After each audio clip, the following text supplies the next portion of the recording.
एक किसान परमात्मा से बड़ा नाराज हो गया। कभी बाढ़ आ जाए, कभी सूखा पड़ जाए, कभी धूप बहुत तेज हो जाए तो कभी ओले पड़ जाएं।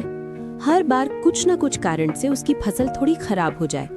एक दिन बड़ा तंग आकर उसने परमात्मा से कहा, देखिए प्रभु, आप परमात्मा हैं, लेकिन लगता है आपको खेतीबाड़ी की ज्यादा जानकारी नहीं है। एक प्रार्थना ये है कि एक साल मुझे मौका दीजिए, जैसा मैं चाहूँ वैसा मौसम हो, फिर आप देखना मैं कैसे अन्न के भंडार भर दूंगा। परमात्मा मुस्कुराए और कहा, ठीक है, जैसा तुम कहोगे वैसा ही मौसम दूंगा, मैं दखल नहीं करूंगा।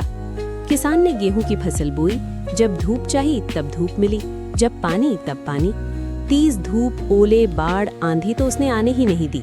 समय के साथ फसल बढ़ी और किसान की खुशी भी, क्योंकि ऐसी फसल तो आज तक नहीं हुई थी। किसान ने मन ही मन सोचा, अब पता चलेगा परमात्मा को कि फसल कैसे करते हैं। बेकार ही इतने बरस हम किसानों को परेशान करते रहे। फसल काटने का समय भी आया। किसान बड़े गर्व से फसल काटने गया, लेकिन जैसे ही फसल काटने लगा, एकदम से छाती पर हाथ रखकर बैठ गया। गेहूं की एक भी बाली के अंदर गेहूं नहीं था, सारी बालियां अंदर से खाली थीं। बड़ा दुखी होकर उसने परमात्मा से कहा, प्रभु, ये क्या हुआ? तब परमात्मा बोले, ये तो होना ही था। तुमने पौधों को संघर्ष का जरा सा भी मौका नहीं दिया, न तेज धूप में उनको तपने दिया, न आंधी ओलों से जूझने दिया। उनको किसी प्रकार की चुनौती का एहसास जरा भी नहीं होने दिया। इसीलिए सब पौधे खोखले रह गए।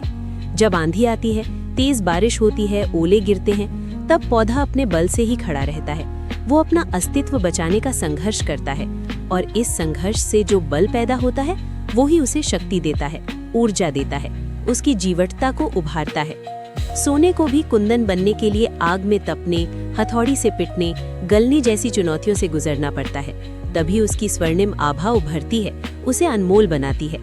उसी तरह जिंदगी में भी अगर संघर्ष ना हो, चुनौती ना हो, तो आदमी खोखला ही रह जाता है, उसके अंदर कोई गुण नहीं आ पाता। ये चुनौतियां ही हैं जो आदमी रूपी तलवार को धार देती हैं, उसे सशक्त और प्रखर बनाती हैं। अगर प्रतिभाशाली बनना है तो चुनौतियां तो स्वीकार करनी ही पड़ेंगी, अन्यथा हम खोखले ही रह जाएंगे। अगर जिंदगी में प्रखर बनना है, प्रतिभाशाली बनना है, तो संघर्ष और चुनौतियों का सामना तो करना ही पड़ेगा।